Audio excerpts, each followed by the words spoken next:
I stood inside the glass transit pod and counted the ceiling panels.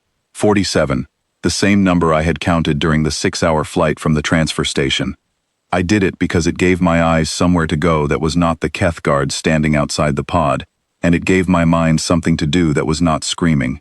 The pod docked with a soft mechanical click.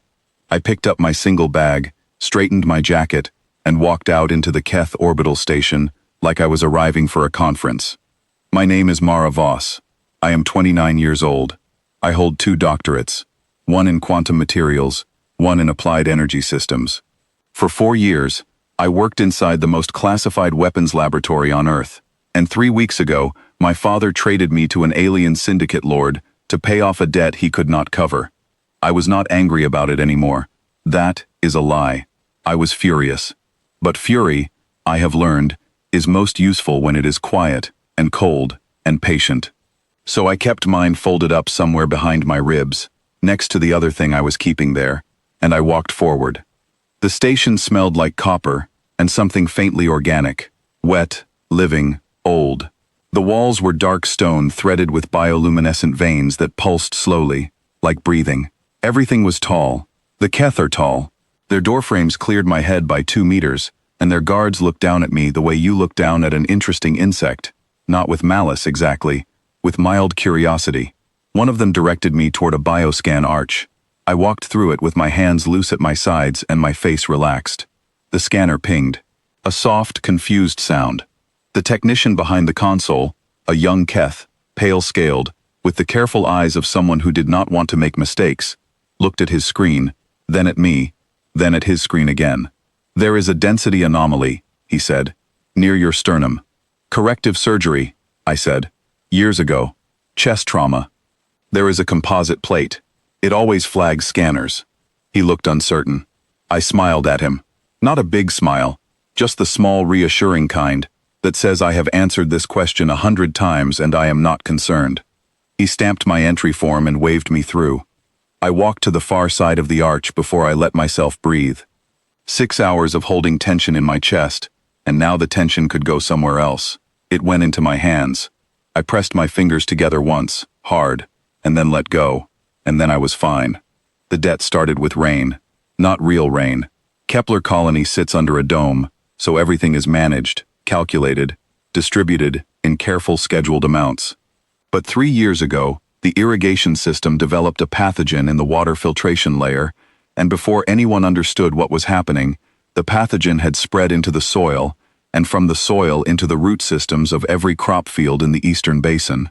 1 season, 2 seasons, 3 seasons of near-zero yield.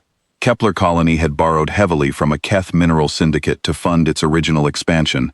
Standard practice, common arrangement, nothing unusual. But the repayment schedule assumed the colony would be producing at full capacity. With the plague cutting output to almost nothing, the payments stopped. Interest accumulated. The syndicate sent notices, then representatives, then a final formal demand. My father, Governor Ilan Voss, negotiated for 2 years. He was not a bad man. He was a tired man in an impossible situation, and when the syndicate's representative, a legate named Sathari Vorn, offered to absorb the entire remaining debt in exchange for 1 human companion of his personal choosing, my father looked at the list of names Vorn had already selected and made his calculations. I was off-world. I was working on something classified. My father told himself I was already gone, already lost to the project, already living a life separate from the colony. He told himself this made it easier. Maybe it did, for him. He signed the transfer agreement on a Tuesday. I found out on a Thursday, when 2 Earth defense officers came to my laboratory and told me that arrangements had been made and I would be shipped out in 72 hours. They were apologetic about it. I asked them if I had a choice. They said the political situation required a cooperative response. I said I understood. I packed 1 bag. Legate Sathari Vorn received me in a reception hall that took my breath away despite everything. It was enormous. Vaulted ceilings 60 meters high, grown from living coral that had been trained and shaped over what must have been generations. The walls glowed with soft internal light in a dozen colors, blue and amber and deep green, shifting slowly as the coral breathed. Stolen art hung between the columns, human pieces I noticed. a landscape painting from old Earth, a sculpture I recognized from a museum that had reported it missing 15 years ago. He had been collecting us, in various forms, for a long time. He was standing at the far end of the hall when I entered.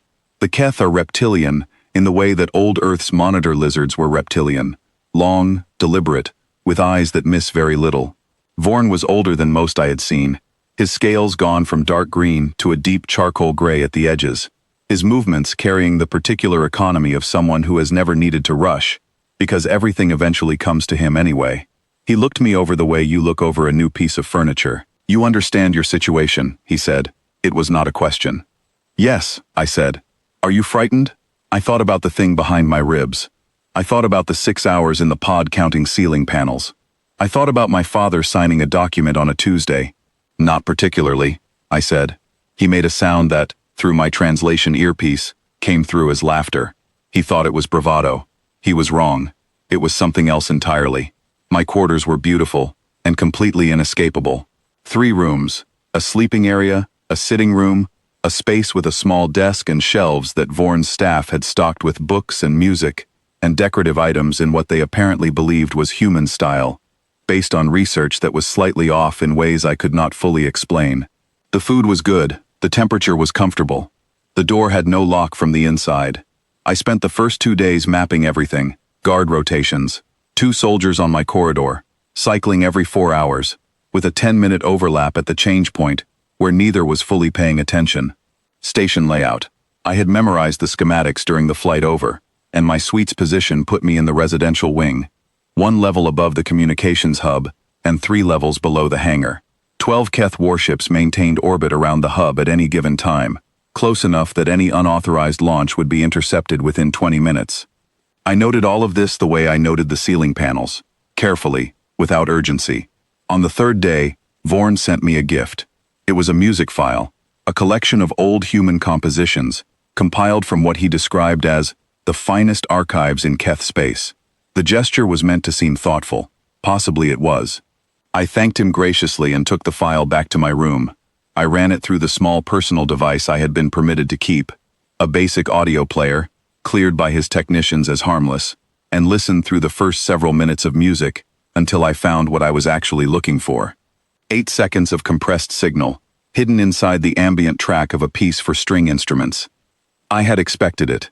Director Chai Osei's voice, stripped to its bare essentials, came through like a whisper from a very long distance. "Dominion seed is stable. We are monitoring your position. You are authorized to assess and wait. Do not trigger without council approval. Do not allow a deep biological scan. Confirm when able." I confirmed by doing nothing. That was the protocol. Silence meant receipt. Sound meant emergency. I deleted the file, set the player on the side table, and went to dinner. Vorn had prepared an elaborate meal. He asked me questions about Earth during the appetizer. Careful questions, almost academic, about our infrastructure and our manufacturing base and our research priorities. Over the main course, he asked about our military capabilities. He framed it as curiosity. He was very good at framing things. I answered everything. I was warm, open, slightly flattered by the attention. I told him things that were true but outdated, things that sounded significant but pointed nowhere useful, things that would send a research team confidently in the wrong direction for a very long time.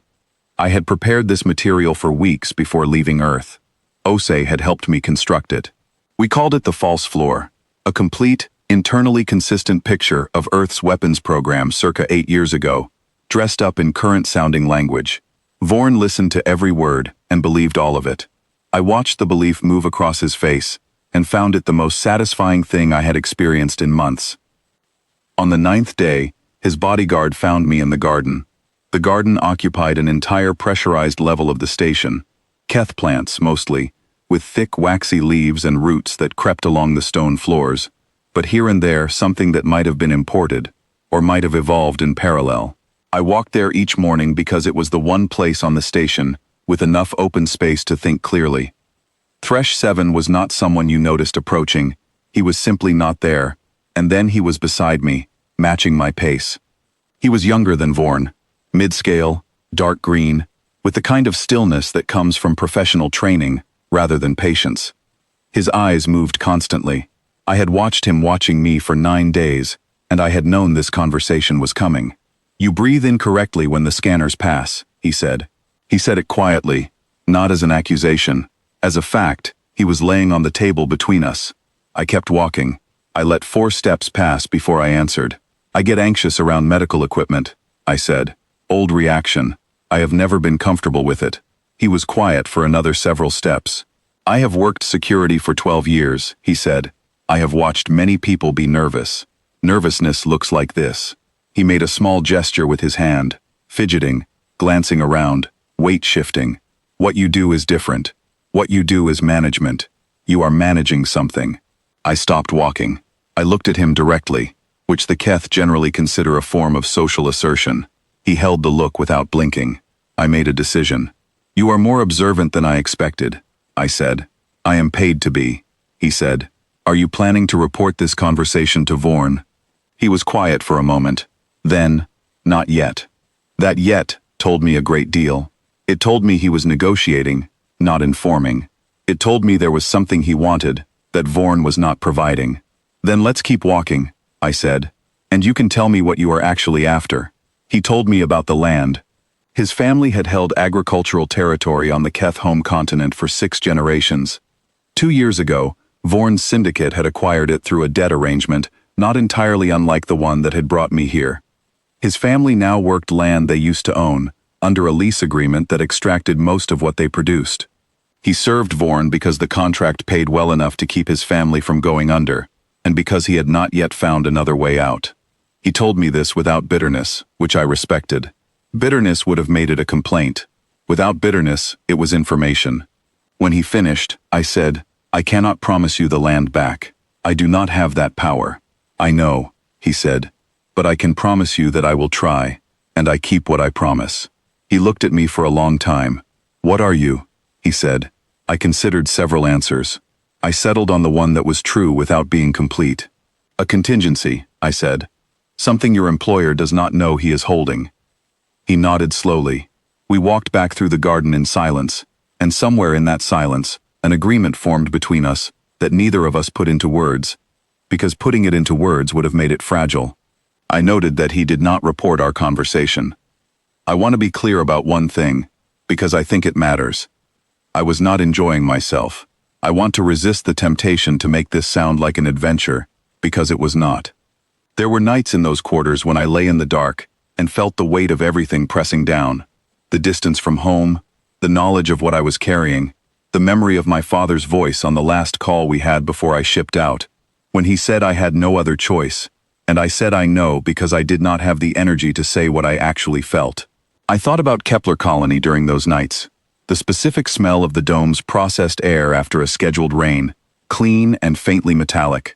The way the fields looked in the early light, when the crop was coming in good, green and full, and moving in the artificial wind. The way things were before the plague. I was angry, and I was tired, and I missed things I was not sure I would get back. But in the mornings, I got up, and I mapped the guard rotations, and I fed Vorn false intelligence over dinner, and I kept the thing behind my ribs patient and quiet, and waiting. Because here is what my father did not know when he signed that transfer document. Here is what Vorn did not know when he selected me from the list.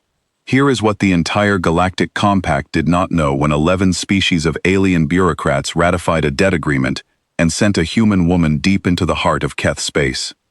We had been planning for exactly this. Not this specifically, not Kepler Colony's plague, not my father's impossible situation, but this category of event, the moment when humanity's political weakness would make one of us available, exposed, and dismissed. Earth Defense had spent 6 years preparing for the moment when someone would look at a human being and see a transaction instead of a threat. They had put the preparation inside me, and I was still waiting for the right moment to use it.